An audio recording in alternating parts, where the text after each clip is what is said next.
It's a beautiful Tuesday morning here in Lagos, where we are broadcasting from. And I hope it's beautiful everywhere, because Nigeria, we are still in a celebration mood. Yesterday, the Aso Rock Villa, the presidential villa, was agog when the president received our heroines, the Super Falcons, who did Nigeria proud, who made us proud and came back with the trophy. And it was interesting to see an elected president watch the girls sing, "On your mandate, we shall stand. On your mandate, we shall stand." And it was okay. They made us proud. And they were very emphatic in telling the president, look, you are doing a good job. And on your mandate, we shall stand. Oh, well, good morning. And thanks for welcome to VOP this morning on Voice of the People Television. I am Chukwuma Okoro. Now, we are going to talk about all of that in the course of this show. But for a start, we have the table is filled this morning. Very interesting stories, and one of them is that Peter Obi has asked the president and the federal government to stop feeding Nigerians fake economic statistics while hunger ravages the land. Now that is Obi talking to Tinubu. And away from that, terrorists now collect taxes while Nigeria loses several security agents in just 2 years. Now that's quite sad. Yes, of course, sad indeed. So it's a mixed bag this morning. The very joyous story of the Super Falcons being celebrated, making Nigeria proud, and then the fact that Nigerians in the hinterlands are suffering because those are, the Nigerians that are compelled to pay taxes. But we'll also look at a presidential shocker as FG loans diverted by Nigerians to forex and oil trading while children starve. Now, this is also a report by an individual who served in the Buhari administration, talking about the Anchor Borrowers Program and how that one panned out. Well, we'll discuss all of this in the course of the program. And yes, of course, besides these stories, there are other conversations that Nigerians are having, and we will be chiming in on these conversations. I am Moses Humphrey. A beautiful morning it is indeed. Now, President Bola Tinubu has conferred national honor. So we start with this one. Chukwuma did say they were, singing "On Your Mandate We Shall Stand." Is it Chukwuma that said, didn't you hear it? Didn't you hear it? You heard it. Yes, I did. It's not Chukwuma that said it. It was out there. Yeah. You just said it this morning. But, that wasn't the only song we heard yesterday. We also heard, "Now Our Papa Be This, so we don't get another one."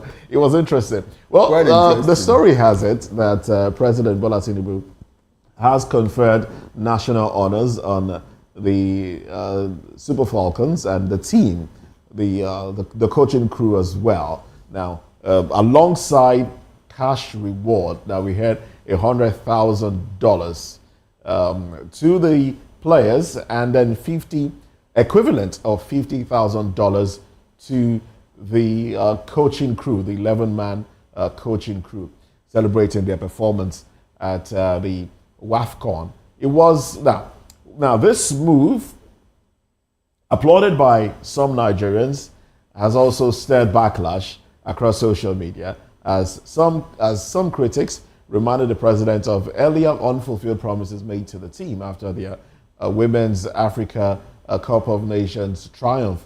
Now, many Nigerians online question the sincerity behind the gesture, describing it as a political stunt rather than genuine support, and urged the federal government to address broader issues affecting sports development and gender equality in athletics. Well, of course, our producer this morning is a sports analyst, so yes, he should probably, come tell us a few more things. But personally speaking, I was excited. In my opinion, I think it was a laudable one. Yeah, I gave the president thumbs up for the cash award, and I believe, for some reason, I strongly believe that this promise will be fulfilled, unlike other promises made in the past where, they appear vague, like, okay, we'll give you land in Abuja, we'll give you houses, 3-bedroom flats in Abuja, or, those were kind of vague promises. But this promise, the president said 3-bedroom flat in the Renewed Hope Estate, which I believe, before his administration, which I believe if he has a second term, will be completed.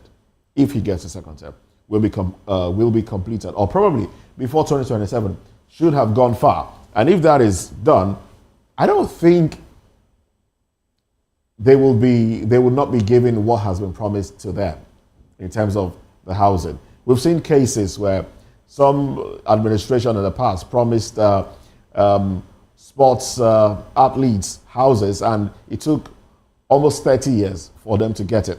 I don't think, for some reason, I just believe that will not be the case this time around. And the cash reward. Now, the question I have is, why in dollars? That was my question. Why in dollars? Why?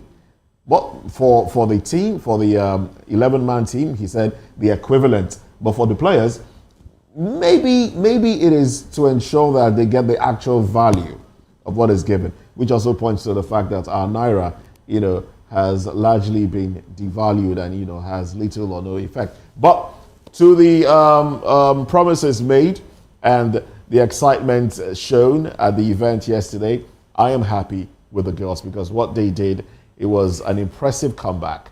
And I'm excited that they are appreciated like this. But one other thing I would have preferred to hear is a sort of health insurance scheme. I think this government should put in place a health insurance scheme for athletes that will span 30 years after they have left the sports. Something that starts from whenever they stop serving the national team. They can start benefiting from that health insurance scheme 30 years after they have left. So we will have them properly taken care of. Those that have made the nation proud are properly taken care of. As against, they are celebrated when they are performing, and when they leave, everybody tends to forget them. And then we hear some of them dying in poverty in certain parts of the country, which is not encouraging. So that is what I would have loved to see.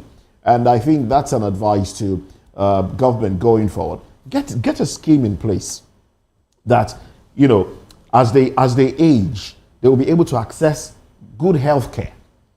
If they can access good health care, the feeding aspect can be sorted. And then, we'll have our athletes. More people would want to get into it, knowing that their future is secure.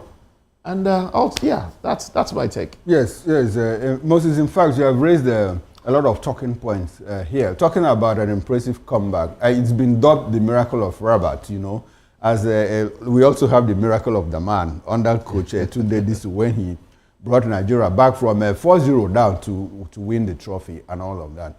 Talking about denominating, I think it's curious to understand how our government, how people in government now treat our national currency, the naira. Some people have made the argument, on social media that, look, probably the president decided to reward them in dollar because a lot of them play professional football outside, and maybe in Europe and others. So that they might need to spend the money in Europe. But the thing is that the money they make in Europe is also brought back home. So why do you have to pay them in dollar? I think it was inappropriate. It's some kind of slap on our national currency. I'm not sure that Americans will reward their people in naira, or that Europeans, rather than reward their people in euro, will do that in naira. It's a slap on our national currency. And I think the government needs to have a rethink. This is not the first time. They always splash dollar, at people who have made us proud and all of that. It's important to know that the only way we need to have faith in our currency, the naira, and one of the ways we can do that is to ensure that we promote it above every other currency, regardless of the value that it has. Now, away from that, you talked about health insurance, and Nigerians are also asking, like I said, you raised a lot of talking points. Nigerians are asking the question, it is beautiful that they have made us proud. How about soldiers that stay awake while we are asleep to make us proud? How about policemen? How fairly are they treated?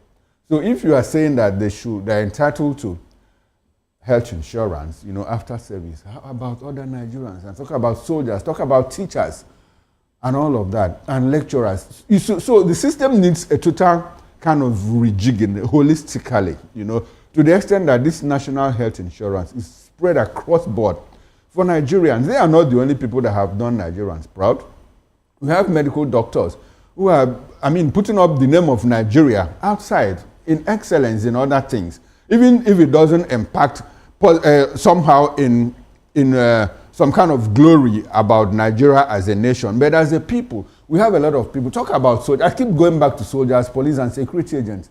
It's in the news today that how many people have been slaughtered in I think the governor of Katsina State, or one of those northern states, raised alarm that over 200 people, security agents, have been slaughtered. So what becomes of their families? These are breadwinners of their families and all of that. So it's important to have a broad-based, a holistic approach to how civil servants, how public servants are taken care of. Not just politically exposed people, not just people who won elections, got into government, stayed for like 8-10 years, 4-8 years, and they go home with a lot of things. So it's our government, governments have their work cut out for them in all of this. But it's interesting to know that, look, and again, talking about redeeming the pledges, Christian Chukwu, there's still a controversy about whether he received his promises before he died. Now, he's not alone in that. A lot of Nigerians, died, passed away without the government fulfilling the promises they made to them. It has become a character of our government, and it is a flaw.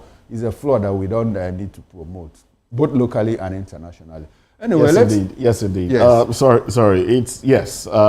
It will take some time. Okay.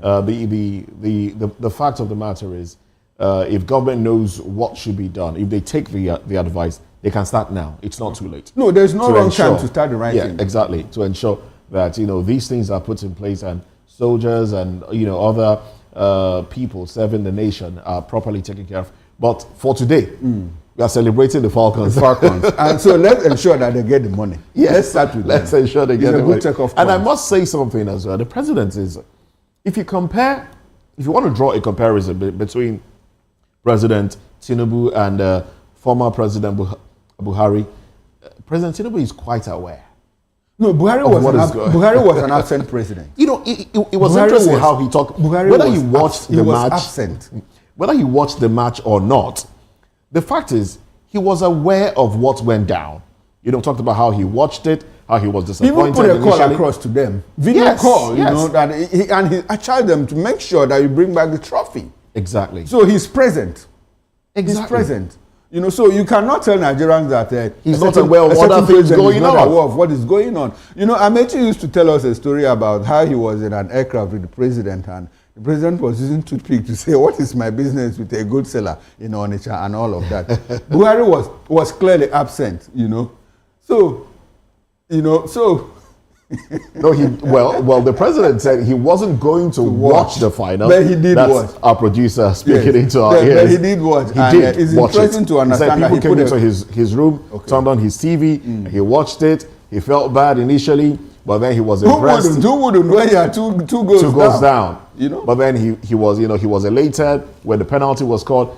So he watched it. The same thing happened to me. Anyway, let's move away from that and get into another serious business that is going to affect Nigerians. Because in a move triggered nationwide concern and fierce online backlash, the Federal Inland Revenue Service (FIRS) has rolled out a new tax regime mandating all banks and financial institutions to report monthly transactions exceeding 25 million naira for individuals and 100 million naira for corporate bodies to the tax authorities. In addition to this, financial institutions are now to serve as third-party agents for tax recovery. Now that's huge, meaning they can deduct unpaid taxes directly from customers' accounts on government orders. Banks like deducting. Now, while the government insists the policy is meant to enhance transparency and plug revenue leakages, critics warn it could erode trust in the banking system, stifle business growth, and deepen the fear of state overreach in an already economically strained environment. Well, this is huge. I understand that it's supposed to take off in 2026, January 2026.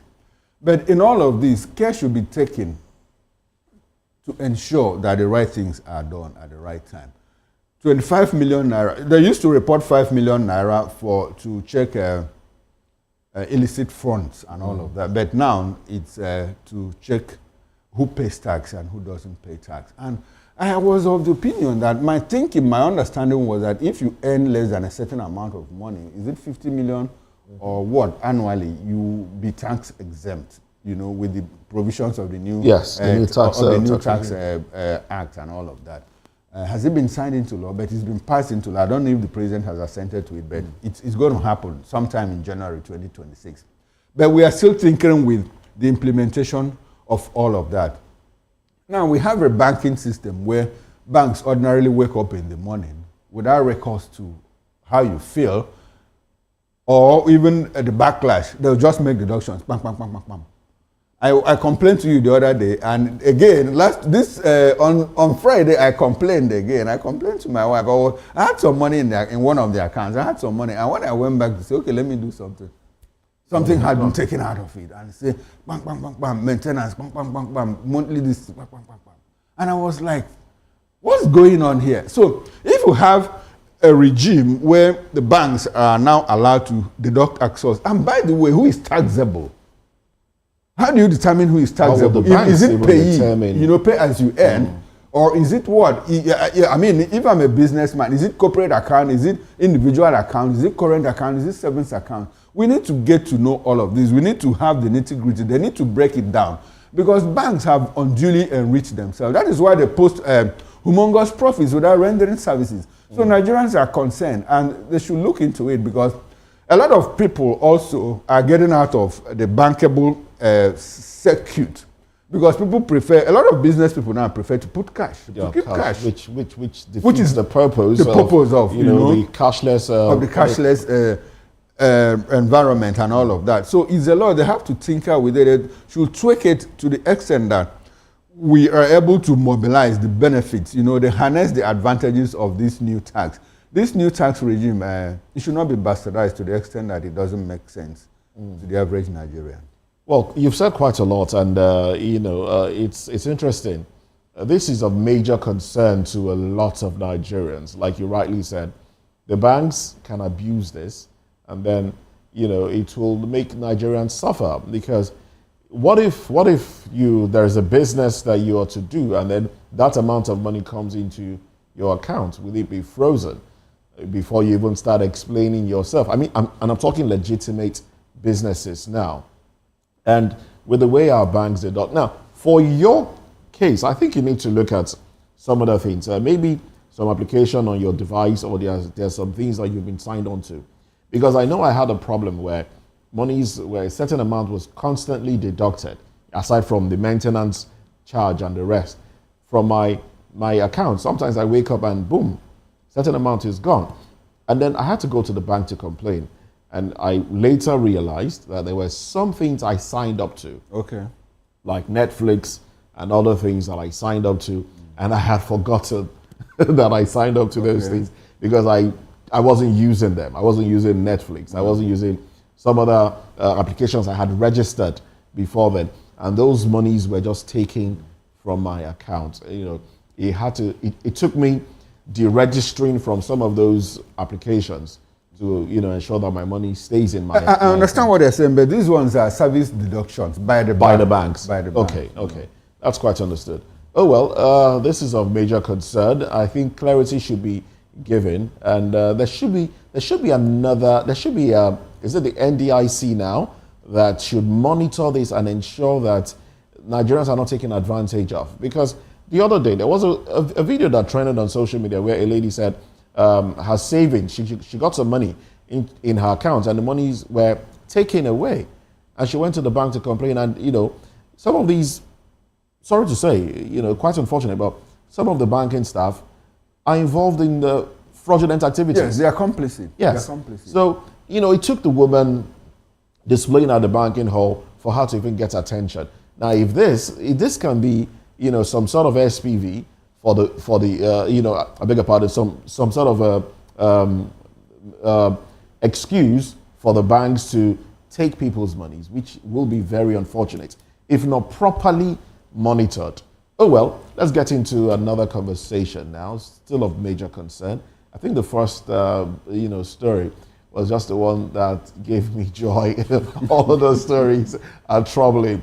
Well, the federal government and the Nigerian Medical Association have signed a memorandum of understanding, and this is to implement a revised consolidated medical salary structure for doctors nationwide. Now, in what is seen as a move to ease ongoing tensions in the health sector. Now, this agreement follows years of protests and strikes by medical professionals demanding better remuneration, better working conditions, and supposedly to put an end to the brain drain in that sector. Now, while government hailed the MOU as a milestone in its commitment to healthcare reform, many Nigerians are questioning whether this deal will actually translate to improved healthcare services, or if it's just another political, bandage on, an already injured sector. Well, doctors now, there was a 21-day ultimatum given to the government, or they will embark on strike. Salaries, that's what they are clamoring for. Better conditions. It's unfortunate that in 2025, we are still talking about these things. Most of these stem from agreements not reached, agreements reached, not abided by in the past. And you start to wonder, who are these people that negotiate on behalf of government, that fail to abide by agreements, that lead to, workers going on strike? Do they care about the people? If doctors go on strike, the health sector in Nigeria is already bedeviled by a lot of things. Lack of manpower is bedeviling the sector. Unavailability of medication for treatment is affecting the populace. And then you won't be able to access your doctors. Where will that leave us? Now, that's not just it. I mean, nurses are going on strike tomorrow. 7-day warning strike. The Association of Nurses and Midwives are going on strike tomorrow to clamor for the same thing: better working conditions, increase in shift allowances, uniform allowance, and these other things. And then also inclusion in the nursing and midwifery inclusion in the Ministry of Health. We should have these things in place. If the nurses do a lot of work. I mean, their work cannot be relegated because they do a lot of work. Now, if they also go on strike, where will that leave us? Tomorrow, they will be going on strike. Thank God I went to the hospital yesterday. Yes, I met them. And I met them. Okay. Maybe if I was to go on Thursday, I probably would be, Okay, it's warning strike. It's a warning strike. So, but what the government is trying to do is to bridge it. It's a 7-day warning strike. Yes. What the government is trying to do is to bridge it, to stop it. So they are calling them to come and negotiate and renegotiate all of that. But it's not the first time they are giving a warning strike. Exactly. So why exactly negotiate and renegotiate over and over again? It's a normal thing within the labor circle. Nigeria is like every other country, is a work in progress. Even in Canada and in the US the other time, we saw people. Last week doctors in the UK went on strike. Of course, because they also want to renegotiate the terms of services and all of that. But my bigger worry here is that the rot in the medical sector, just like every other sector in Nigeria, is so deep that unless we're able to handle it now, what has become of the education sector will be a child's play when you consider what is going on in the medical sector. Talk about private institutions overtaking public institutions. Now, I make bold to say that if you have like 100 consultants in this country, probably about 70% of them have their own personal clinics, And so what happens is they run down the public sector. So this trying to negotiate and renegotiate, I think is more like a smoke screen, if you ask me. They know what they are doing. The doctors, to be very honest, they are not sincere. I'll tell you a little story. Not sincere? Yeah, they are not sincere. I'll tell you a short story. But the fact that when I say they are not sincere, it doesn't mean that the government is sincere in dealing with them. So it's more like it takes two to tango. If you don't give, I don't take. So that is what is going on in that sector. So we have to come to a funnel-like point where the government and the doctors and every other person will meet at a point in terms of sincerity, make compromises and make sure that they move this sector ahead. I'll tell you a short story. My little child we suspected that he had adenoid. So we took him to a teaching hospital. Now, the doctor that examined him said, he has adenoid and all of that, and we needed to take it out immediately.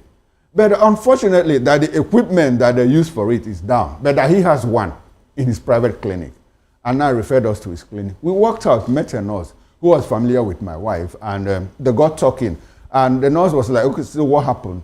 And the nurse my wife told the nurse what the doctor said. The nurse said, no, we used that equipment yesterday for surgery. What's adenoid? Adenoid, this thing that between the throat, that they need to remove, Okay. So it prevents, it affects speech. It's no, not speech, like breathing. If the child sleeps at night, he breathes heavily. Okay. So just have to ensure that our viewers understand. Okay, adenoid. So that they needed to be taken out. So they got talking. The nurse said, no, we used the equipment there before yesterday, The equipment was there in the hospital. In the hospital. But the doctor said it wasn't there. It wasn't referred there. you out. It referred us. Now, we played along. We went to the man's clinic, and the man said, go buy a card of 10,000 naira. And we said, why? Why buy a card? So we had to reinvent ourselves. We came back, registered, met another doctor, another consultant. The consultant examined my son and said, look, this boy doesn't have adenoid. So who told you that he requires surgery and all of that? He prescribed some drugs for him. He took it and that was it. Is that well, that doesn't come across as insincerity. It comes across as a lack of knowledge. No, it wasn't lack of knowledge. The same man that told us that the equipment was down used it 2 days earlier. Okay, that's and part, the nurse confirmed. Yes, the nurse he just wanted to, probably, I don't know, he looked at my wife and said, probably this person has money and could afford the cost outside. Okay. So they are not alone. I could go on and on and on, Well, so what they normally do is to run down. Moses, I can give you like 10 instances where they run down the equipment in public, and they also have it in their own private. So all these negotiations of a thing, it's like I said, it's a smoke screen. They know what they are doing. Well, the bottom line, I think if they are properly remunerated.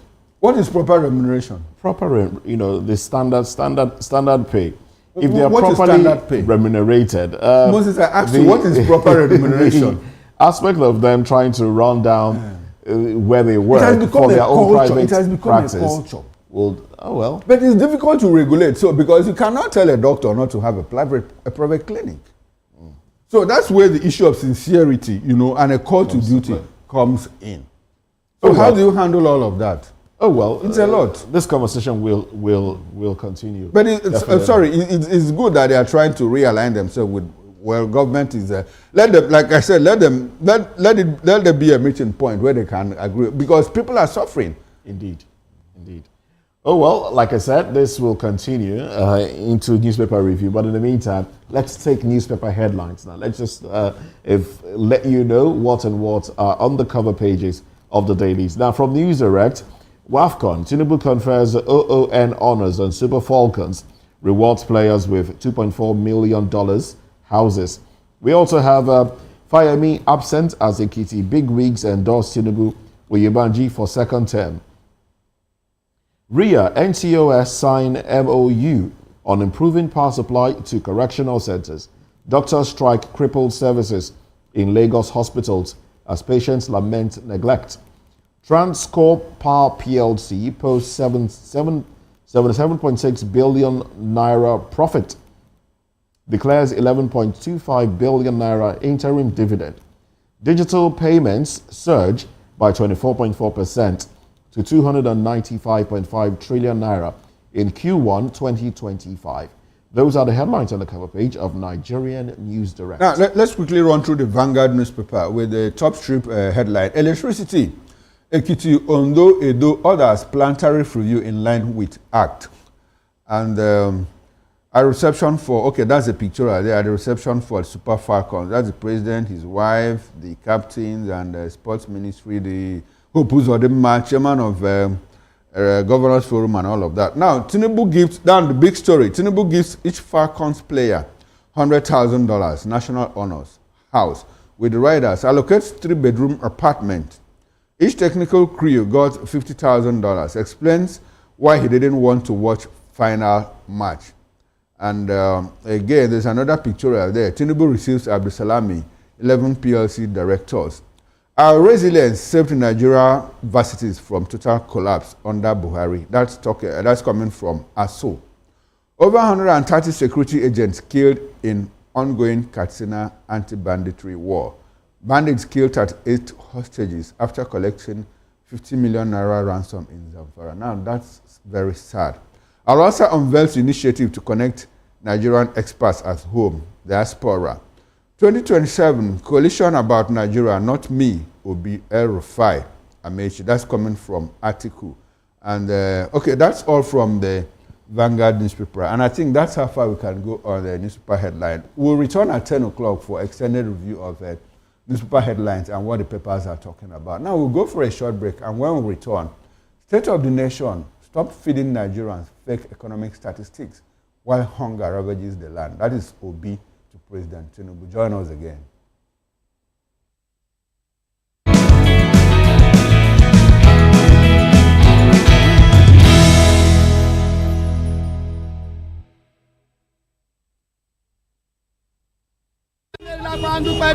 Good morning. It's the start of a beautiful day. Well, start your day right with a healthy dose of news, fun, and inspiration. Join us on VOP this morning for the latest news, trending topics, and uplifting stories to set your day on the right vibe. From news and current events to lifestyle and entertainment, you are covered. VOP this morning, 8 a.m., Monday through Friday.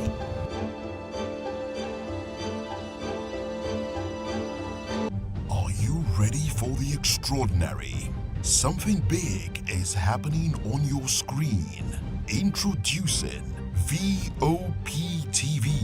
Now streaming on SLTV channel 264. From breaking news to captivating conversations, news analysis, giving you all sides to the story. We break in-depth discussions on the issues that matter, from politics to sports, entertainment, and lifestyle. VOP TV on SLTV channel 264. Join us as we redefine what television means to you. Voice of the People Television, VOP TV.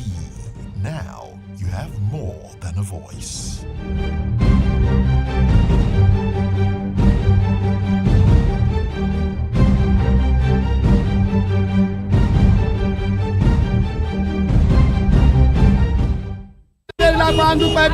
Good morning. It's the start of a beautiful day. Well, start your day right with a healthy dose of news, fun, and inspiration.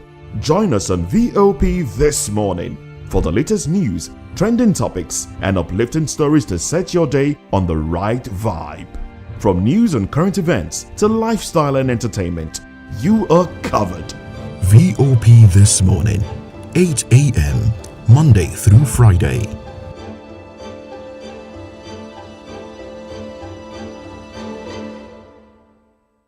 Hi, my name is Tosin Mohammed. I'm a gospel artist. Keep watching VOP TV. Almighty Father, you are the mighty Redeemer. We've come to worship at your feet, oh Lord. This is Ayotunde Adejumo, chilling with you on the Voice of the People TV. Don't touch that remote. You are where God wants you to be. Listening to the Voice of the People TV. The Bible says we should give thanks in all circumstances, and all circumstances include the good times and the bad, the high times and the low times when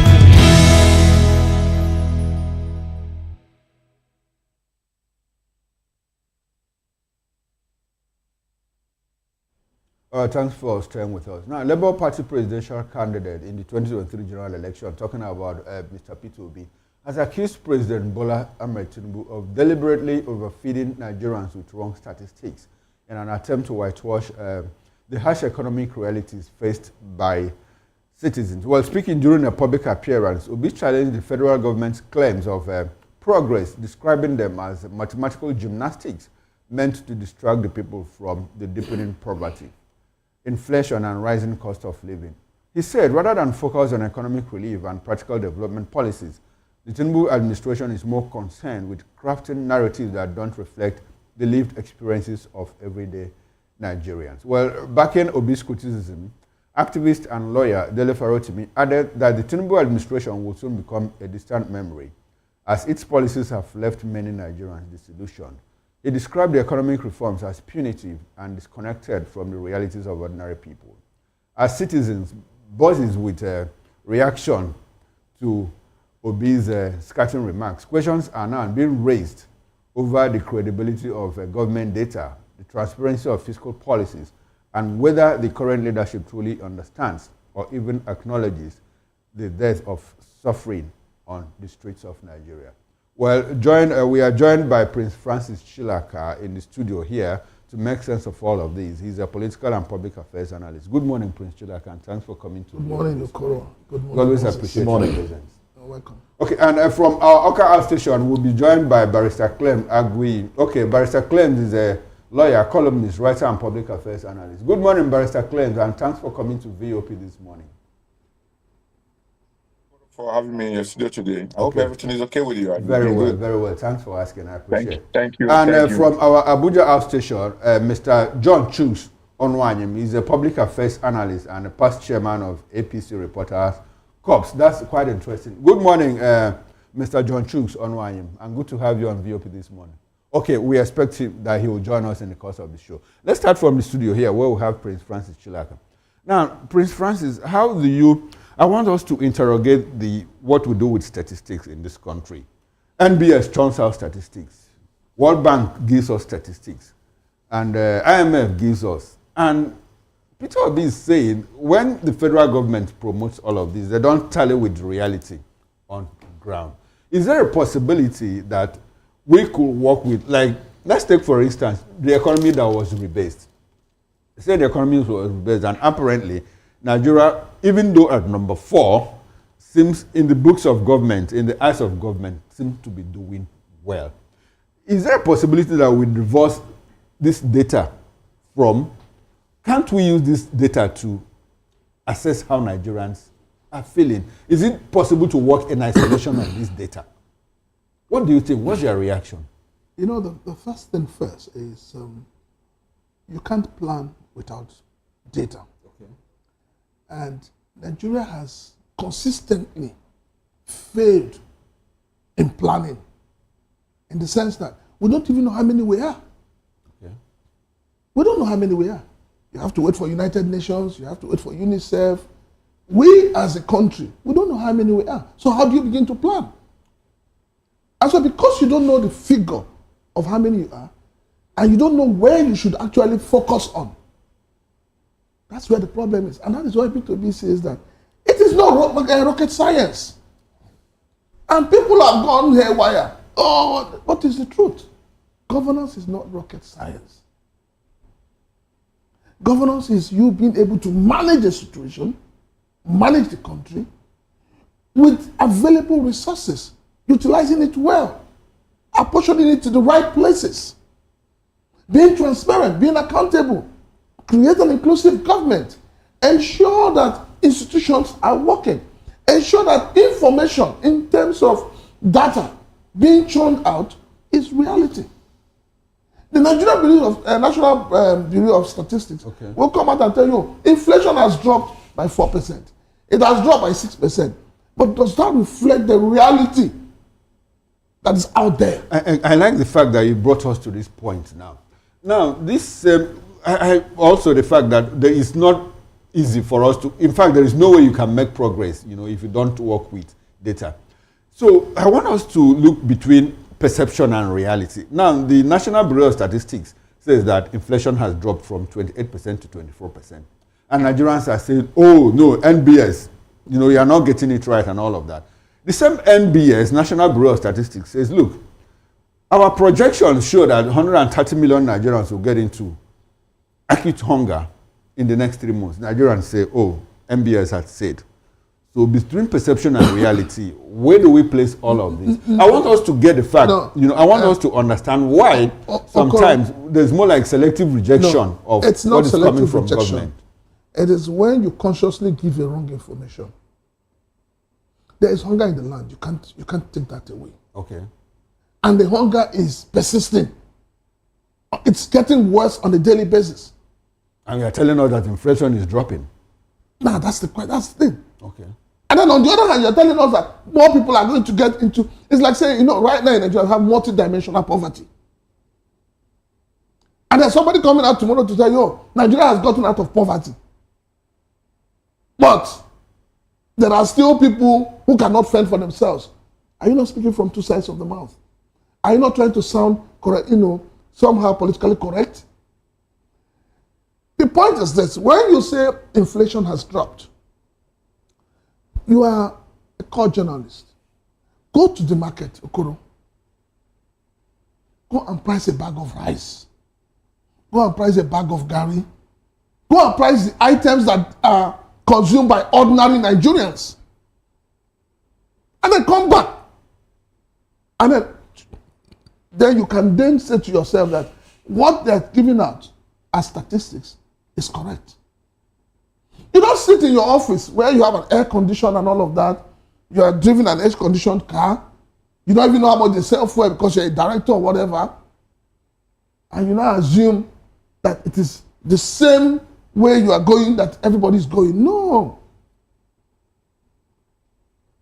People are not getting value in terms of reduction of prices. People are not.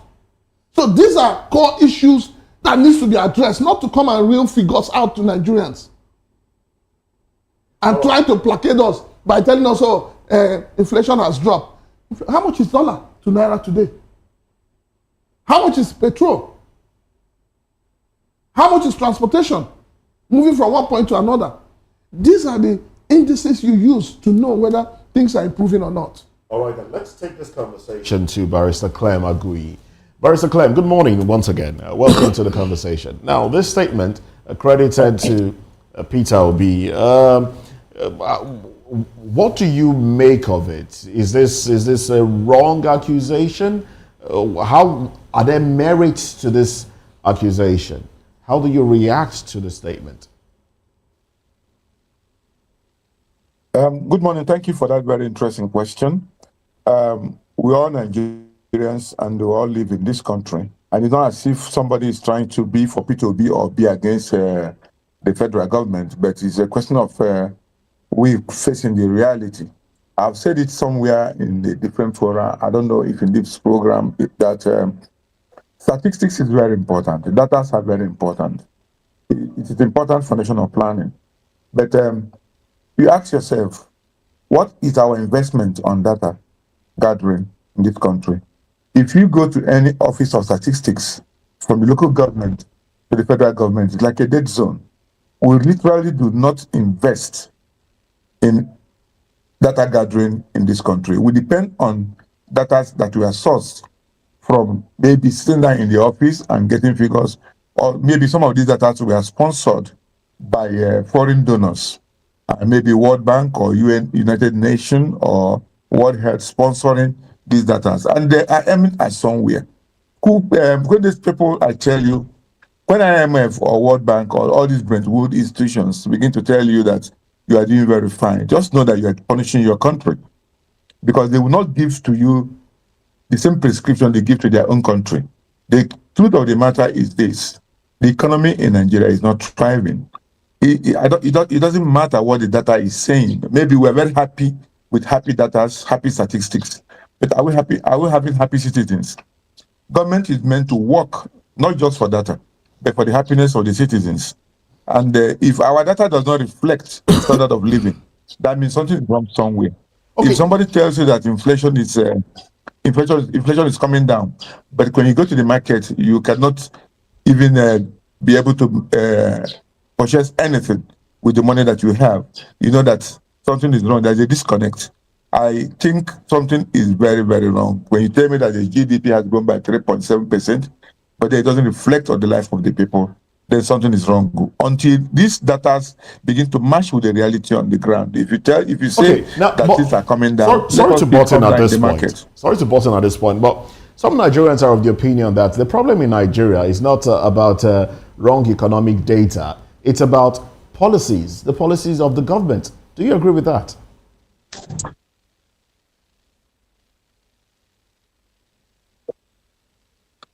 You see, when you have the wrong data, then you drive with the wrong policy. That's a problem. Anybody telling you that it's the policy of the government and not the data is also making a mistake, because the data drives the policies. When you have a rosy data out there, that things are okay, you have a happy data, but then you bring up policy that matches the erroneous data that you have, then people are not happy because it doesn't reflect on their life. I think both the policies of the government and the data that are being read out are totally out of place. Like I said earlier on, we need to have a happy data and a happy people. We need to have the right data. We need to have also that data reflect the life of the people, in their living standard. None of us here is living under the rock or in another planet. We're all living in Nigeria, and we can see the level of poverty, the level of hunger in the land, the level of insecurity. All indices that makes us one of the worst countries in the world are there. And we need to begin to work hard to get out of this mess. And we have to think out of the box and develop maybe our own homegrown strategy of exiting this whole thing. There must be physical discipline in the government. We cannot be living, our government cannot be borrowing, because they say that he who goes at borrowing goes at sorrowing. I've heard people say there's nothing wrong in borrowing. There's everything wrong in borrowing when you're borrowing money that are not being invested in the critical areas that will enable that money grow. There's everything wrong with that. There's everything wrong in borrowing money where the people that are giving the money are telling you where to put the money. And where they want you to put that money is not where you actually want to develop your infrastructures, your education, your healthcare. All right. So things are wrong. Okay, but Barrister Clems, I would like to stay with you because you said something that is that I would like for us to think a bit with, and that's about the GDP growth. And I think recent economists, modern economists, have come to remeasure. There's something they call remeasuring the GDP, which clearly tells us that, look, the GDP growth doesn't necessarily translate to economic development. Your economy could be growing at a certain angle, at a certain trajectory, without actually impacting, on development. That is how, on the human HDI, Human Development Index, and all of that. So it is possible that Nigeria's economy could be growing at a rate of 3.7%, and without the thing, it could be at a certain trajectory, like in the oil industry, and a certain sector that is looking up. But it doesn't translate. Does that technically mean that GDP is not growing, or that we are being given false statistics? What do you think about that? But it could be that you're being given wrong statistics. It could be that your GDP is growing while your economy is growing while you are not growing. If you are supposed to grow with the economy is meant for the people. I'm sorry, Clint. So there's a possibility that the GDP could actually grow in actuality without impacting on the people. Is there a possibility it could happen? Well, if the GDP is growing, it is meant to impact on the life of the people. There's no way that you can have an economic improvement in the midst of poverty of the people. Even if it is partially, there should be, no matter how you measure the GDP, no matter the semantics and the terminology, a good economy, you don't need to look for it. You see it in the life of the people.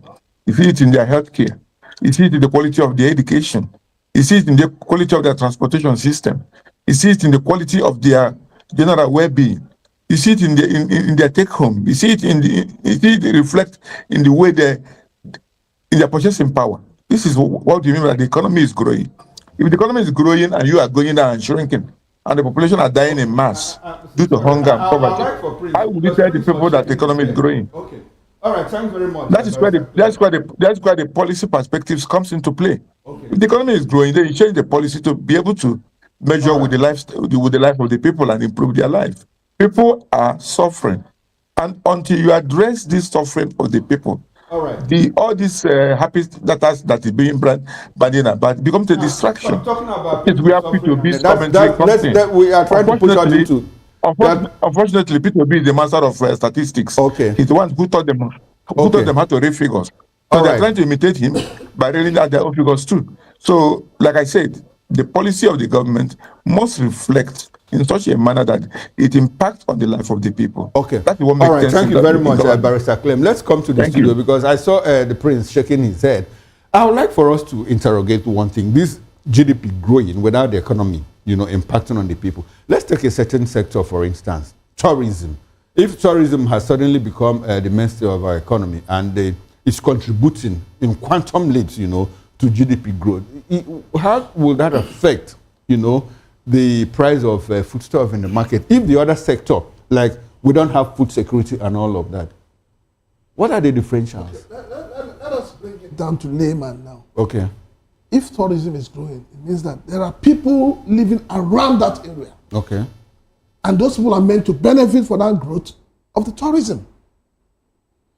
Can take instance, go to any of the private beaches. You'll find out that that place is business hub. They're buying, they're selling. The people around there are happy because people are coming to patronize the beach.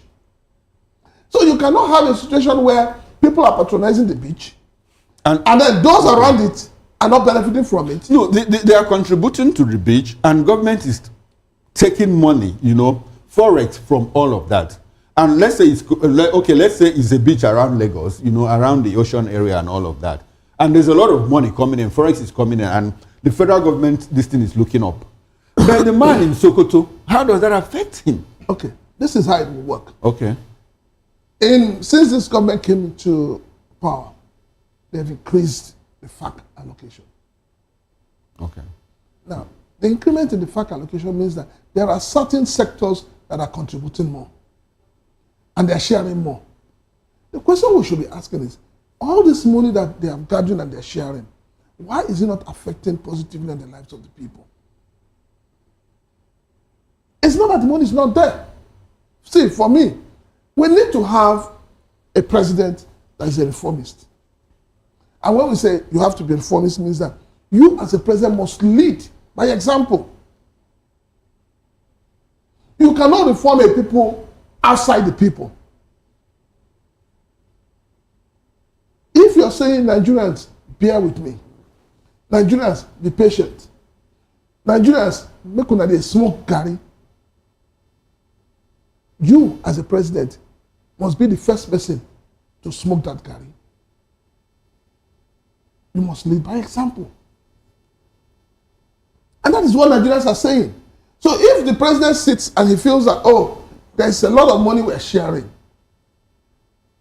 we're getting a lot of revenue from other sectors coming together, that money you're getting must reach out to the ordinary Nigerians.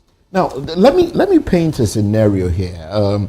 We know that governors get more money now.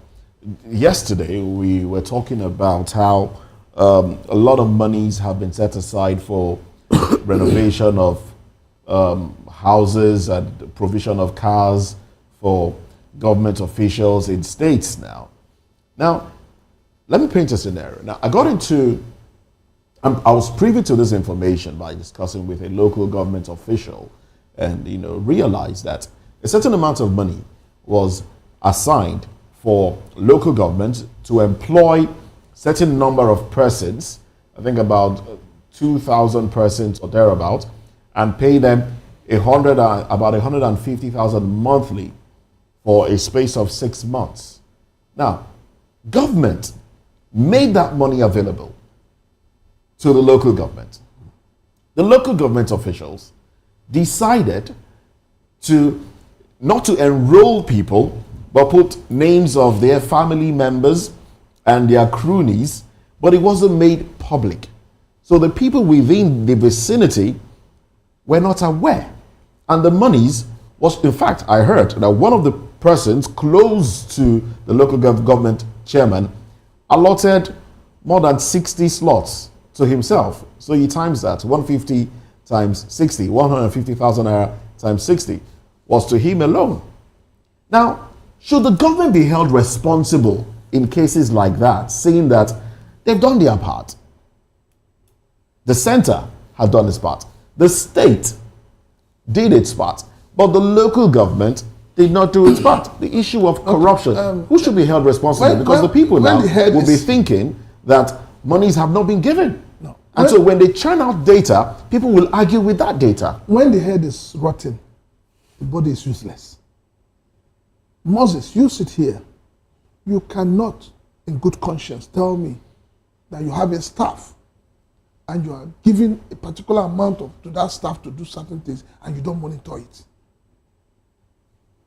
It simply shows that you yourself, you are lacking in accountability, you are lacking in transparency, you are lacking the will to do the right thing.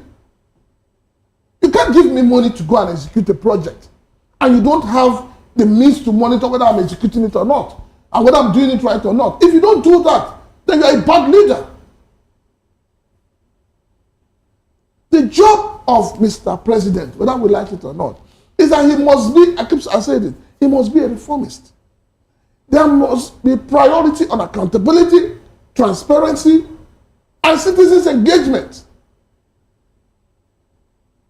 And how do you achieve this?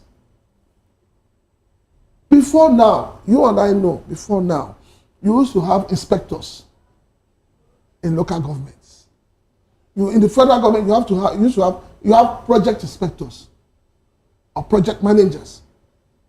The question is, these institutions, how effective are they? By the time you investigate this matter you're talking about now, you will find out that even the state governors are guilty of that funds. And that is why we keep saying, you cannot give administrative freedom, autonomy to local government without giving them the holistic. You are saying, oh, local government, they are autonomous. Meanwhile, these state governors decide who becomes a local government chairman. The state governors are still controlling the funds of the local government. So you're robbing Peter and paying Paul. And that is my problem with this administration. Whatever you want to do, let there be checks and balances. Involve the people. I know that, I heard that the other day, Mr. President was saying that the states are receiving more money and that the people should go after them and all of that. But the point is that when you do that, do you have a mechanism to monitor it? Do you have a mechanism? So if you don't have a mechanism that monitors what is going on, and you say you have disbursed funds, are you not part of the corrupt system? All right then.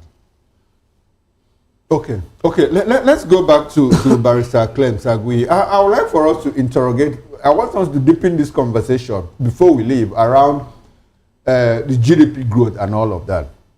Now the priest said something about governors getting more money, sharing money, you know. You can actually, like in our own instance here, a lot of people believe that we might be making more money without actually being productive. It's just savings from subsidy, you know. So until it gets to a point where you become productive, it's only when you become productive that you begin to notice a slope, a downward slide in your inflationary trend. So, no, sorry, before you go to him. Okay. Sorry. You when you want to query something, okay. Let us query it properly. Okay. When Bola Ahmed Tinubu, on the 29th of May 2023, took over power, and he said subsidy is gone, there was a clause he put. Okay, which is? First of all, he said those who were involved in this scam called subsidy will be persecuted. Okay. 2, he says that the savings from subsidy will be applied to development projects. Okay. He talked about education, he talked about health. Now the question is, how well have they done with this? He never said that they were going to share money with states. He said that there was going to be an account, a sovereign account for that revenue. And Nigerians have been asking, since you came to power, since subsidy is gone, Mr. President, how much have you saved from subsidy? It's gone. No, okay. What you said now is that the president said he was going to reinvest the money. But I'm telling you that Nigerians think that reinvesting the money, man, is not in the productive sector. So until you begin actual productivity, to the extent that it reflects in your GDP growth, that is the only time your inflation can come down. How can you do production when you don't have electricity? That is the issue, you know. So, but so that is where you need to invest in infrastructural area first. At a point, the economy the GDP could actually be growing without impacting on the people. I talked about remeasuring the GDP, which is a new thinking within economic circles. I'm not making an argument. I'm not, an apologist of this government. But we are just holding a conversation. So, Barrister Clem, at what point will it become possible for us, for the inflationary trend in Nigeria to take a nosedive if we don't become productive? Is there a possibility that that will happen? Well, I don't see any nation that has been able to tax themselves to prosperity through taxing the people and overburdening the people. The only way you can become prosperous and all these things start having sense is when you're productive. Because it is production that you tax. It is profit from production that you tax. Like when you say that the federal government asks local governments to employ 2,000 people and be paying them XYZ amount for the next 6 months, to me, it doesn't make sense. The public service and civil service structure in Nigeria is quite overbloated with a lot of staff. The government shouldn't be the major employment of labor, rather the private sector. But how do you now make the private sector to employ this labor that we needed when we have about more than 17 multinational companies have left Nigeria? More than 400 manufacturing companies have closed down. More than 5,000 SMEs has packed up in the past 2 years because of lack of ease of doing business, because of the difficulty of doing business in Nigeria. If you look at the fact that, yes, the inflation rate is quite high, and you look at the interest rate, it's still at officially at 27.8%, and the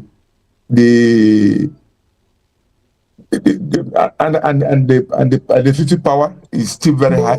I don't see any company, I don't see any industry that will survive under that. And that is why these are closing down. That's why they cannot employ.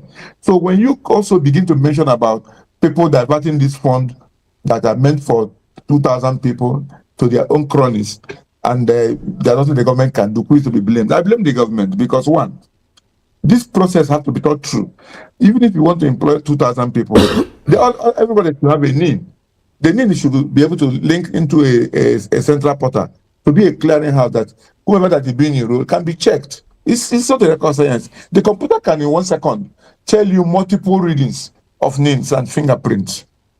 In just 1 minute, the computer will tell you that this multiple enrollment. So it is the government not doing the right thing.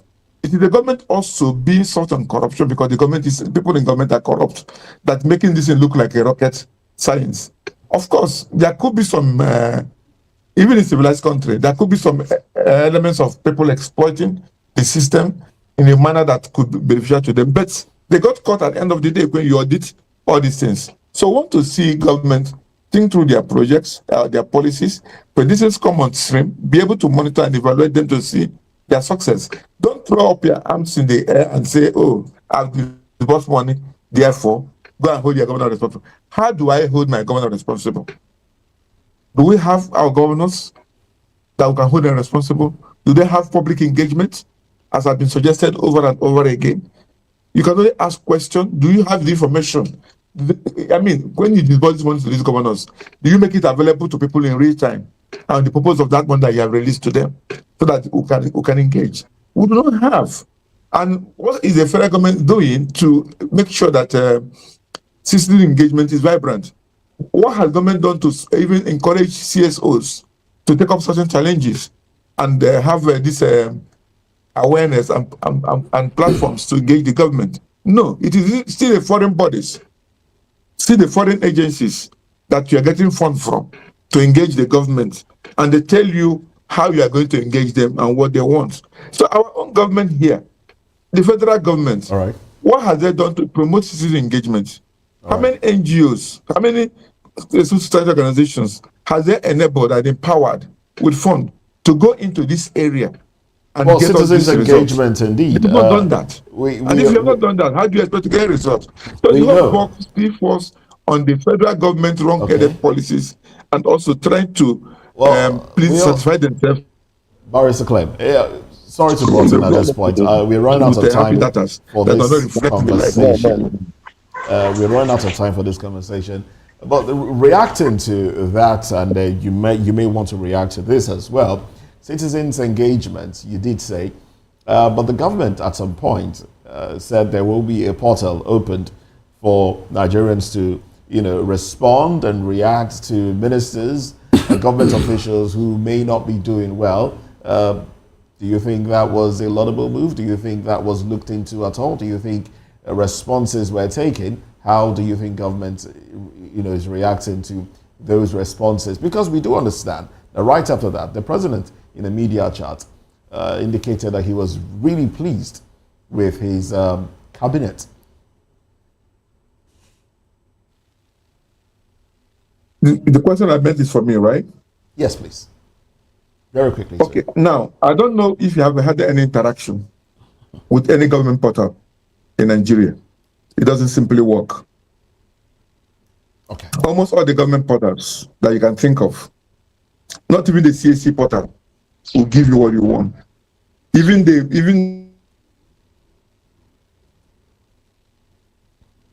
the so-called exam portal and the WAEC portal, they're all failures. They were hacked. Okay. Nothing works with the government portals. Quite unfortunate. Even Nigerians that want to enroll for international passports through the portals cannot. Even Nigerians that want to enroll for international passports cannot access the portals. All right, Ed. All our people in the foreign country, they say that they're trying to build up a new portal that is more robust. I mean, why didn't you build a good portal in the first instance?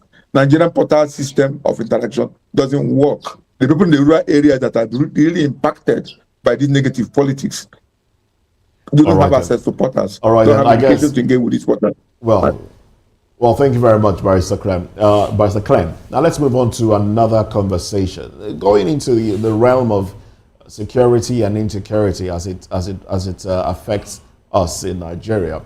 Insecurity, terrorists now collect taxes. Well, it's not the first time that they are collecting taxes, but this comes on the heels of a report that 100 security personnel have been killed rather, in the last 2 years. Well, in the last 2 months, I beg your pardon. Okay, in the last 2 months, that's alarming. Let's talk about this when we come back from this break. Join us again.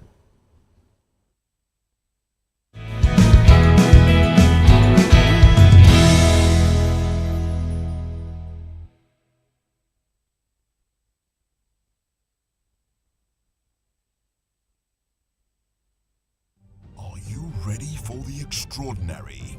Something big is happening on your screen. Introducing VOP TV, now streaming on SLTV channel 264. From breaking news to captivating conversations, news analysis, giving you all sides to the story. We break in-depth discussions on the issues that matter, from politics to sports, entertainment, and lifestyle. VOP TV on SLTV channel 264. Join us as we redefine what television means to you. Voice of the People Television, VOP TV. Now you have more than a voice.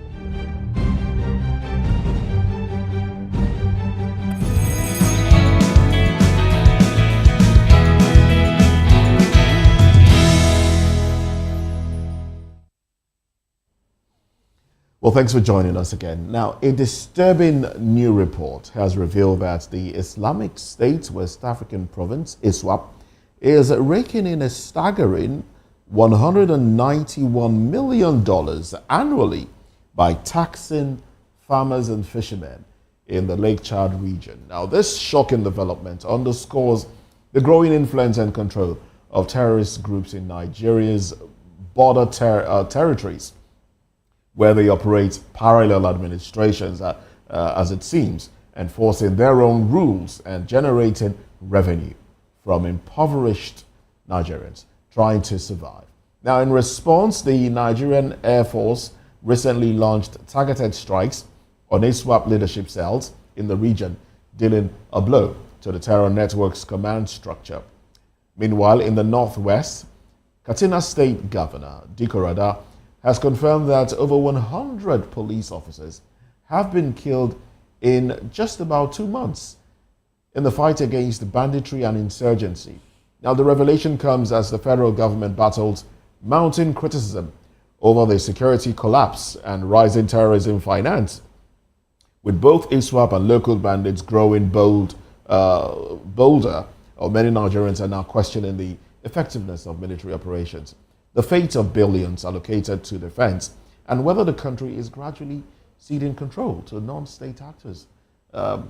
Troubling times, I must say.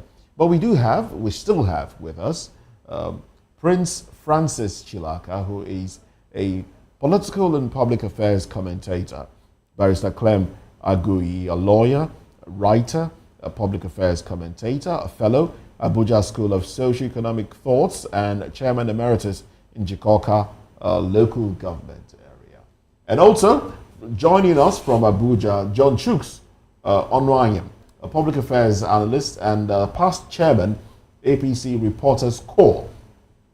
Well, good to have you, John Chuks, join the conversation as well. And thank you very much, gentlemen, for staying with us on this one. Now, taxes. It's not the first time we are hearing. Let me start off with you, Prince Francis. It's not the first time we are hearing that Nigerians are paying taxes. And these taxes, these levies and taxes, usually paid for protection. Because the terrorist groups that operate in these areas send out reports that, look, pay these monies or we will attack you. Pay these monies so you will be protected. What does that say to the government in the state, the government at the center? Are we having a state within a state? Unfortunately, Nigeria has become a country where non-state actors are wielding so much power. Some are even wielding more power than the state apparatus. It's a very shameful one. There are so many things involved. And for me, I would want to start from the core root of the problem. The core root of the problem is lack of employment, lack of accountability, lack of cohesion between the people, the government, and the fact that government, whether at the federal level or at the state level, have in one way or the other encouraged this menace. The whole idea of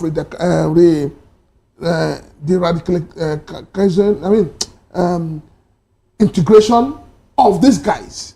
When you arrest them, you say, oh, they are our children. Let us welcome them.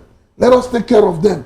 You forget that you cannot cure cancer from the top. You need to go deep down.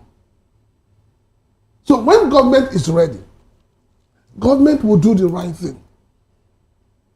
You can never rehabilitate a drug addict just by merely putting him in an enclosure over a period of time without gainfully, employing him and getting him gainfully useful to himself and to the society.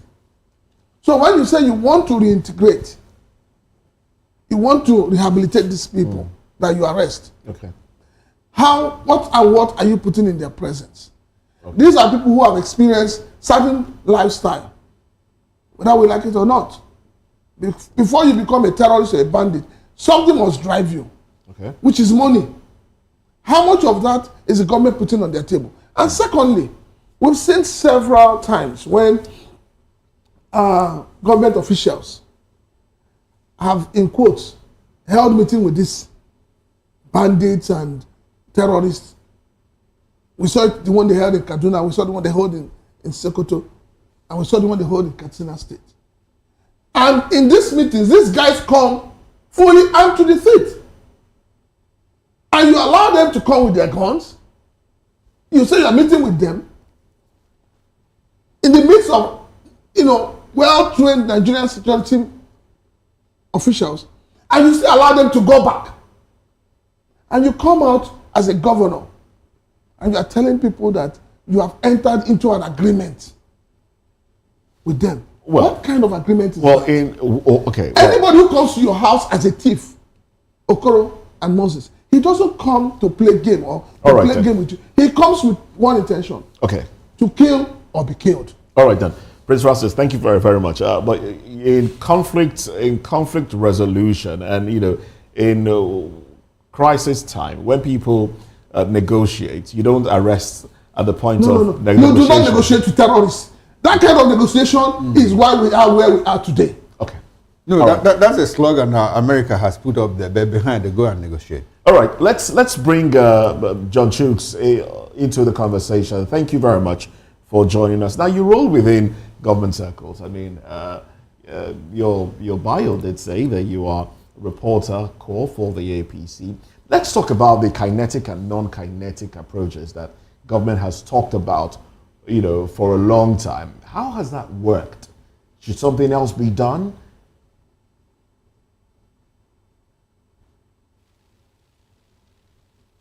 Well, if you are speaking, we'd like for you to unmute your microphone so we can hear you, because we can't get your audio feed at the moment. Okay. Yeah, good morning, everybody. Yes. Yeah, first, let me say that I'm stretching my ears to actually get hear what is being said. Apologies for that. We'll have our technical crew fix that. But if you heard the question, go right ahead. Yeah, you talked about kinetic and non-kinetic means the government is trying to apply to solve the insecurity issue. I suppose? Yes, please. Did I get you right? Yes, please. Yeah. The truth about the whole thing about insecurity in the country is the insincerity of the government. That's where I would look at it. If not so, there was a time I was the chief of army staff, and Lieutenant General Azubike, I suppose, during Jonathan time, who was sincere to deal with this issue of Boko Haram. And the next thing some persons or some people start saying that he was committing genocide, he was trying to cleanse their people, to kill their people. That was the highest time this issue of insecurity has been addressed. The issue at hand here is not something you can say non-kinetic approach we handle. Government has tried that severally, because once you do that, many people will enroll into it because it's going to be money making. Government should be decisive in handling this issue. Government must be decisive both at state level and at federal level. We have been seeing state governors being accused of having romance with these people. If we continue that way, definitely we are not going to get the expected results we are expecting or achieve the expected results. So I think the issue of kinetic and non can go together, but the primary thing is government sincere intention. At times government will use it to see how to hoodwink the people, to support them. Yes, some person in some states, if you look well, government also encourages insecurity, all in the name for politics, to bring instability among those people so they could have their way politically. So I think fundamentally the problem with insecurity we are facing, or addressing it whichever way, is the insincerity of government. Any day a government that is sincere comes on board, the insecurity in Nigeria will be a thing of the past. Okay, all right. Thanks very much, John Chuks Onwanyim. I'd like to stay with you, and I want us to re-examine the concept of Nigerian statehood. Talking about the interface, the interaction with non-state actors, and we are talking about negotiating with terrorists and all of that. If you understand the concept of statehood and the fact that when we say that a country is a state, it means that the government, the state, is in total control of that monopoly of the legitimate means of violence. Now, that monopoly seems to be in contestation between the Nigerian government and the non-state actors. And we're told that over 200 of our security agents were killed in the last 2 months just in one state. That is talking about Katsina State, in a face-off between bandits and security agents. The other day, it was the Shehu of Bonu who cried out. He said, look, sweats of land, more than 5 local governments are in control, you know, of being controlled by the terrorists. It happened under Jonathan. There was a pushback. Now we are back to that again. And if you come in other parts of the north, and even, in fact, the whole country has been enveloped, will it be appropriate to describe Nigeria as a failed state if you consider all of this? I want us to go back to that, that discussion. Let's know where actually we are. Well, by international standard, you might say so, but unfortunately, the government will never want to hear such a thing, that Nigeria is a failed state. The indicators are there, economically, security, and other issues. They are pointing to the fact that Nigeria is a failed state because it's something that you don't even know at any minute of the time. The bandits can take over a whole local government, 2 local government, 3 local governments, and stay there for months if care is not taken. So those are indicators of a failed state. But unfortunately, that's why I said the insincerity in governance or in government will not allow us to accept the truth. I think when we accept that this thing is the situation at hand, it will give us reasoning, energy, vision to be able to address those issues. Okay. But when you sweep problems under the carpet, it becomes difficult. All right. For you to be able to approach it. All right, John Chooks, if you admit that locally Nigeria has become a failed state, but it's difficult for the government to admit it, you also admit that the government is insincere. Now, does this speak to the fact that this government has failed? If a government is not sincere to the people that is governed, will you say it has succeeded? I know that there could be diplomacy in governance. Diplomacy in governance is not outright lies. There must be an admittance of something for you to be able to approach it.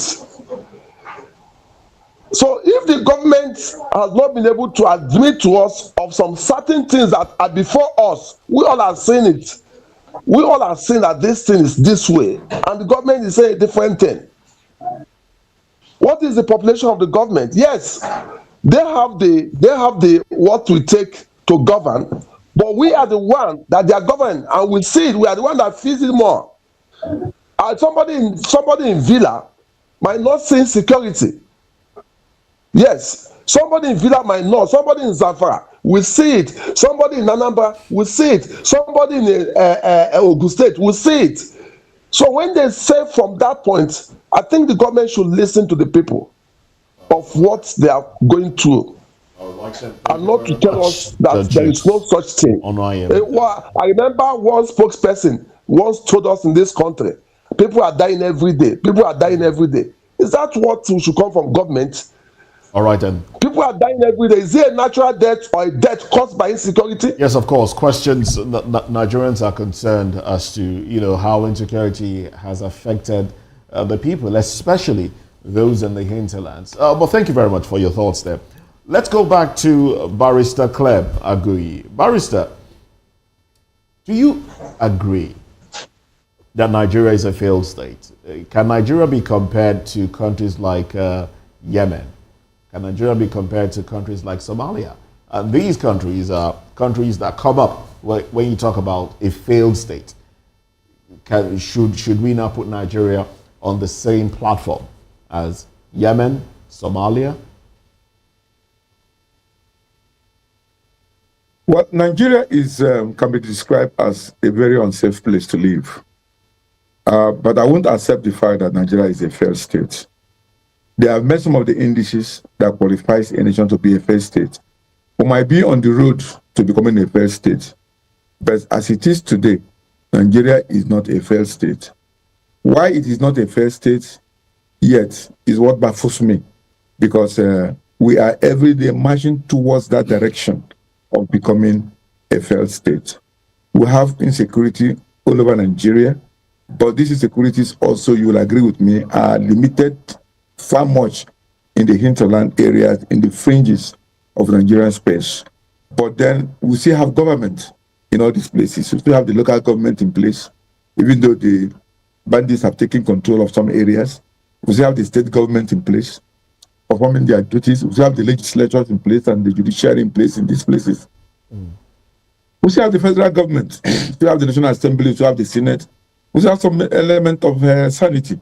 The judiciary is there and everything is there. So we are not yet a failed state completely to be compared to Yemen, where the Yemen government is out and it's taken over by the Houthis. We are not yet a failed state to compare with Somalia, which are being controlled by squads of bandits and rebels here and there. I mean, you would have not gone to that point. And there's an issue I wanted to address that was touched by my colleague that is in the studio. When you say that if you are going to take away somebody from the lifestyle he's living, yeah, there's going to be something in front of him. I agree with him that yes, if you are going to take people away from maybe from drug, like he gave an example, that you are going to also be able to give them an alternative to that drug or get them employed. And I will tell you, the government tried to do all of those things because I've been opportuned to visit these Boko Harams. I met them one-on-one. I've been opportuned to meet with them in Gombe, where they are having their repentant Boko Haram rehabilitation center. And the idea of government in doing all these things is to, one, give them alternative life, teach them skills, provide them with means of living, get them to integrate them. But there's something that government failed. Government failed to address the root of the problem there. You do not rehabilitate a drug addict that is unwilling to be rehabilitated. If you like, confine him or her in a place for 2 years. So in essence, it has failed. Yeah, the rehabilitation has failed. Yeah, it has failed. Because reintegration, rehabilitation. The root. If the government understand the fact that these people are driven by an ideology, the jihadist ideology, the extreme Islamic ideology, and address it at the roots of where this banditry and the Boko Haramism and everything is coming from. It's coming from the ideology of their religion. Are they prepared to give up that religion or give up that ideology? That is what the issue here. They must be willing to say, I am going to leave this extremism to pursue this. And don't fail to understand also that certain religion teaches you what you call tapia, deception. If your life is under threat, you should accept whatever your enemy is telling you, whom we call your enemy, is telling you so that you can be alive. And when you gather your strength, you can fight back. This has also been part of this strategy. That is why when you give them job into the police or military or quasi-vigilante, they turn around and sell the troops and sabotage them and attack them and kill them because this is what their ideology have taught them. So these are the root cause of those problems. So you have to get people who are willing, not people who are unwilling to change from their trajectory. All right, that is what I wanted to touch. And that is what I saw that is wrong in the government approach in their rehabilitation. The people that you are trying to rehabilitate, are they willing to be rehabilitated? All right, the answer is no. Thank you very much. Prince Francis Chilaka, I know you have a few more things to say. Let's have it with your concluding thoughts. Well, you asked a very interesting question. Is Nigeria a failed state? I'll tell you to your face and to the face of this government that Nigeria, in comparison to other Nigeria states that I is a mentioned. failed state. In comparison Nigeria to other has states all the like calm Yemen. down. Nigeria has all the characteristics of a failed state. Let us forget book. Let us face the reality of a failed state. Nigeria is a failed state. The only thing that has kept Nigeria going is the resilience of the people. And for me, it is remarkable. It is remarkable how, despite the harsh economic situation, the insecurity in the land, the lack of employment, the lack of accountability by government, the lifestyle of those in government, this country is still standing. It is the people. It is the resilience of the people. Nigerians are resilient or that they are docile? No, Nigerians are resilient. It's not docility. It is not. Nigerians are just... So, in essence, you're saying that government has lost absolute legitimacy, absolute control of the security architecture. If in a state like Katsina, you're having about 200 security personnel being killed in how many months? 2 months. In 2 months. What do you call that? Nigeria has 36 states. The 36 states of Nigeria, how many of them are protected today? How many of them are bereft of insecurity? Mention. You saw what happened in Imo State the other day. Is it Enugu State? Is it Abia? So mention. Is it Ondo State? There is no part of Nigeria today that is free of insecurity. There is none. Kidnapping, killing. These are all over the place. You and I know that once it is 7 p.m., passing through Oshodi here, you are worried. You are worried that they might either snatch your bag or take your phone. Even if you are driving a car, you are worried that your car shouldn't break down. So tell me. See, I'll tell you this for free. Government knows what to do, but they're lacking the political will to do it. All right, then. Thank you very much, Prince Francis Chilaka. Well, we will have to let you go as we get into another conversation. Federal government loans diverted by farmers. That's loans from the Anchor Borrowers Program, diverted by farmers into oil and gas and also into Forex. Well, let's have this conversation when we come back, gentlemen. Do stay with us.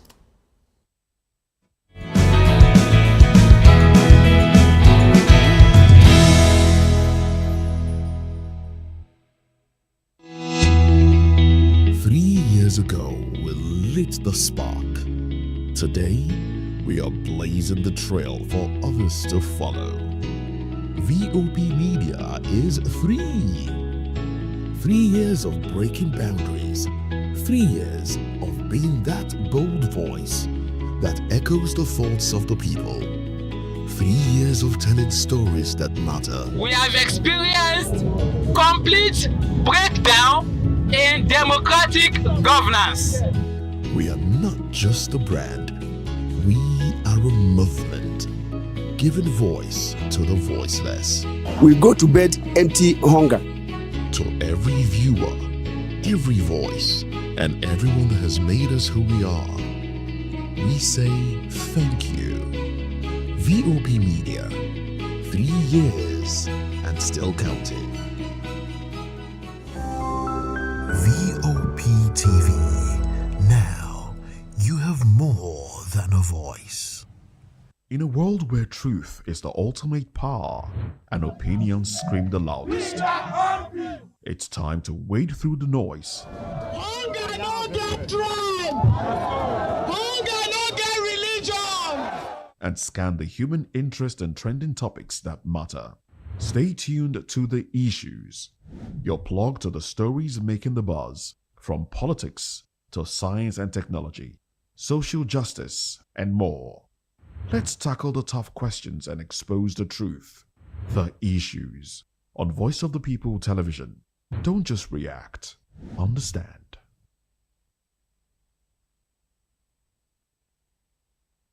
The red carpets, awards, the razzmatazz, music, fashion, interviews, and more. Spotlight on Voice of the People Television. Let's feed you with all the juicy stories in the global entertainment space, bringing you the glitz and glamour as they hot.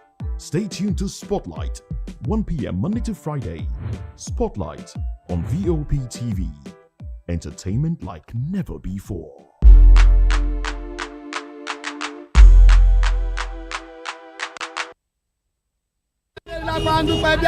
Good morning. It's the start of a beautiful day. Well, start your day right with a healthy dose of news, fun, and inspiration. Join us on VOP this morning for the latest news, trending topics, and uplifting stories to set your day on the right vibe. From news and current events to lifestyle and entertainment, you are covered. VOP this morning, 8 a.m. Monday through Friday.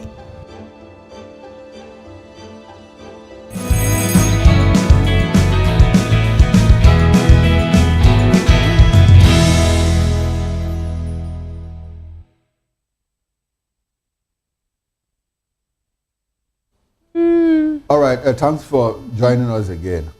And, well, in a startling revelation, former presidential aide Bashir Ahmad has disclosed that several Nigerian farmers who received a federal government agricultural loan diverted the funds into bureau de change operations and oil sector investments instead of farming. Well, this comes at a time when the nation is battling severe food insecurity, raising serious concerns about accountability, corruption, and the effectiveness of government intervention programs meant to boost food production and reduce poverty. Well, in Addis Ababa, Vice President Shetima, while addressing the people at the United Nations Food Systems Summit, he said that the government of Nigeria has pursued institutional reforms with vigor and have rolled out targeted investment in infrastructure and human capacity. Well, the situation is particularly dire in Kebbi State, where malnutrition crisis is reportedly claiming children's lives, with health centers overwhelmed and families struggling to survive.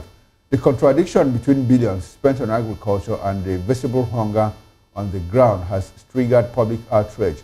Critics are calling for urgent investigations, immediate sanctions against those who misuse the funds, and a complete overhaul of agricultural financing to ensure such lifeline programs do not become pipeline of corruption while citizens suffer. Well, we have been joined in the studio here to make sense of all of this by Barrister Darlington Agomo. Barrister Darlington is a lawyer and public affairs analyst. He's a VOP in-house analyst, by the way.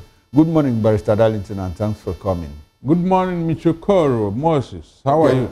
All right. And we still have Barrister Clem Aguyi, who joined us virtually. Gentlemen, Barrister, thanks for being part of the show still. Barrister Agomo, let me come to you. People got money for agro investment.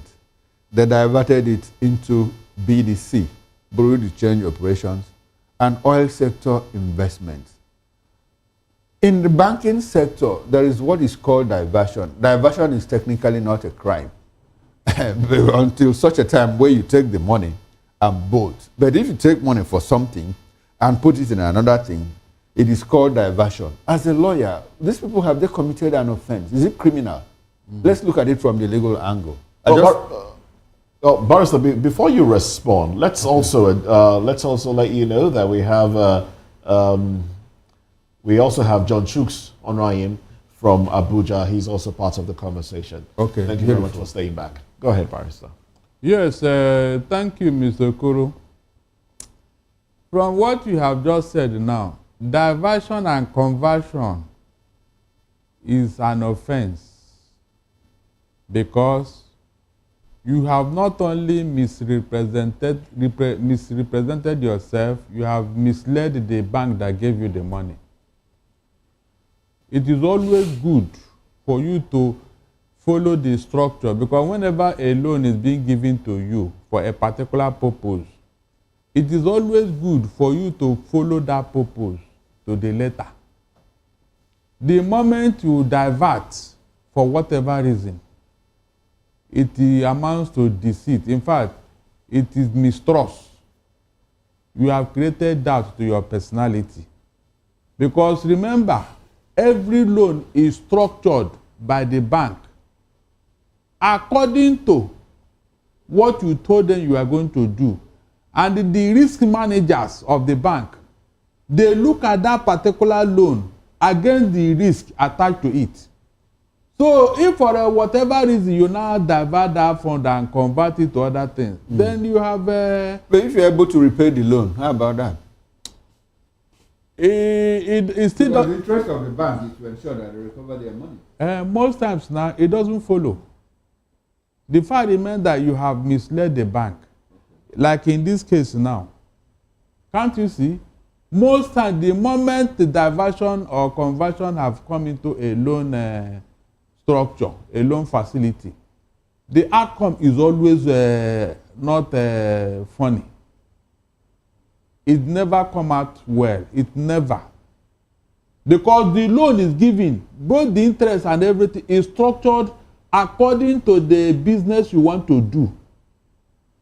Now, if you now divert to other things, how will the bank capture the profit and other things. Okay, now let's get out of the legality of it and get into the economics of it. Now, these people were apparently given money for agricultural financing and they diverted it. And that is impacting negatively on our food security. Now, what is the role of government in ensuring that these people are brought to book, to serve as a deterrent to others? Because they say that when bad behavior is rewarded, it gets worse. So in this instance, what action should the government take to ensure that it doesn't recur in future? It is unfortunate that this thing has been going on for a long time. Remember during Shagari, Operation Feed the Nation, OFN, which they later turned to Obasanjo Farm Nigeria Limited. Barrister, are you very sure? That is how they said. That's what they said. Though. Okay. What they said? If you go to Ota and see what Obasanjo have done, you now ask yourself, where did the money come from? Anyway, that by the way, the fact remains that Nigeria has not been serious with the landmass they have to turn it into what? Into wealth. Ask yourself, how does China feed itself with over 1 billion human beings? Look at China, 1.4 billion women. How do they feed themselves? And they are still living and they are still surviving. And they are not begging food all over the world. Then you that just 200 million. Look at what is going on with the land mass. Do you know that Niger State alone can feed Africa? The land mass in Niger State can feed Africa. I'm talking of a state that is equal to the entire Southwest. Look at just 6 states in the Southwest. Now, one state called Niger State is collecting all their land mass. So what do you want to do in that state that you cannot do? Tell me. But the place is there, being taken over by terrorists and all that. So Nigeria we have never had leaders who can convert all these land wealth. I mean, land wealth, because land is a wealth on its own. What are they fighting in Middle East today? All right, Israel and Palestine. Is it not land? All right, then. Thank you very much, Barrister Darlington. Let's get our other virtual guests. Let's get your take as well. Let's quickly go to Barrister Clem. Barrister Clem, let me come to you now. This revelation by Bashir Ahmad says that the Buhari administration, the CBN, in 2023, from the Buhari's administration, disbursed 1.09 trillion naira to farmers. Some of them got about 6 billion naira to put into farming. But the monies were diverted. Well, you know the conversation already. No need to, start all over again. How do you react to this? Should government be blamed for this? Should we be talking about oversight now? Or should we look for a way of arresting these farmers that have deprived the populace of production of food? Yeah. Well, I think just like Barrister Agobmo has said, if you are giving money for a particular purpose, the onus is on you to make sure that you use that money for that very purpose. I'm surprised by the revelations that are coming out, because Anchor borrowing was one of the poster projects of the then CBN, of which they boasted that this is what was able to make food stable and available for the people, and farmers were happy. But now we're learning that most of those funds were diverted diverted into projects and services that have not to do with agriculture, and that's where we are today. And I think it amounts to obtaining under false pretense, it amounts to fraud, it amounts to misrepresentation for you to apply for a particular loan and divert it. And also, we have to also understand, just like you asked, where if you're able to repay back the loan, most of the time the banks put a lot of pressure on people that you have to look for faster way of getting this return. So you have to do with both the government policy, the banks, and the farmers. What are the interest rates on these loans, and what are the payback period? Are we recognizing the system in such a way that people are bound to be corrupt when they get this money? Is that the issue that happened here? So there must be a total overhaul. I will agree. I'm not even interested in the government just telling us this money we are diverted. Okay, we have had you. It's diverted. Is there element of crime inside it? Yes, there is element of crime. So what are you doing about it? I want to see them push the file to the Ministry of Justice. I want to see them push the file to the Police Fraud Unit and EFCC to investigate these people. And if anybody has committed any crime, let us see justice taking place, because it is only fear of consequence that will serve as a deterrent to people from further misusing these facilities and opportunities that are being given to them. And look at it, the whole country is today suffering. And again, the government, even if farmers produce, what mechanism do you have in place to purchase this thing from them? Our silos and reserves, where you can do the storages, are they adequate to take in what farmers are producing? This is how you save food. What America is giving out to the world is the surpluses their farmers were able to produce, and they buy it off from the farmers. So we have to put all these systems in place so that farmers will do their own, government will do their own, and there must be monitoring and evaluation. When you give people loan, you don't go and sit back and expect that they are angels. You are dealing with children of Adam and Eve. If you give them loan, you have to monitor them. You have to make sure that the loans are being properly utilized. And if you give people more than what they require, they simply will be able to divert it to other means. If you give a farmer 6 billion and they cannot utilize the 6 billion effectively to be able to produce enough food, all right, it doesn't have the facilities or the means to do that. Then he will be tempted to use it to marry some wives or many wives. It's like they put it. Somebody use it to go and marry 4 or 5 wives, and they buy Mercedes, Benz cars and Jeep. All right, then, thank you very much. Thank you very much, Barrister Clem. Unfortunately, we're running out of time, and we still have to talk about services. So, but let me say, we should be where we have John Chooks on YM. Okay. Well, unfortunately, we hear that we've lost connection to John Chooks. Barrister Clem, let's have your concluding thoughts. Sorry about that. Yeah, my concluding point on what I'm saying is that we should not allow our frustration about the situation in the country to get into hopelessness. Because when people begin to say that Nigeria is the first state, I don't agree like the first state, but it is moving towards becoming a first state. But we must keep hope alive. Because when there is no hope, everything is gone. Thank God we still have government in place, we have army in place, have police in place, we have relative peace and security in some part of Nigeria. Yes, the frustrations are there, but we shouldn't allow that frustration to get into the point of hopelessness where every hope is lost. And when every hope is lost, it means we are finished. Right now, we are not finished. There is still hope for Nigeria. A better Nigeria is possible. All right, then. Thank you very much, Barrister Clem Aguyi. Barrister Darlington, two barristers in the building. Barrister Darlington, your concluding thoughts on this one? Yes, the thing is that, in Nigeria,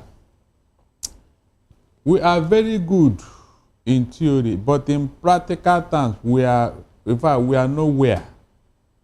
When you give such loan, you make it the environment conducive for that loan to work.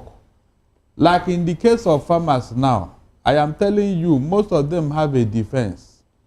Because insecurity wouldn't even allow them to apply the loan for the purpose for which it was given.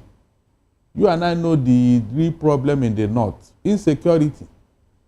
They can use it as a defense. Then the natural disasters, the dams are busting anyhow because the government did not take care of such things. So when government want to do things, please let them be detailed. Let them call experts.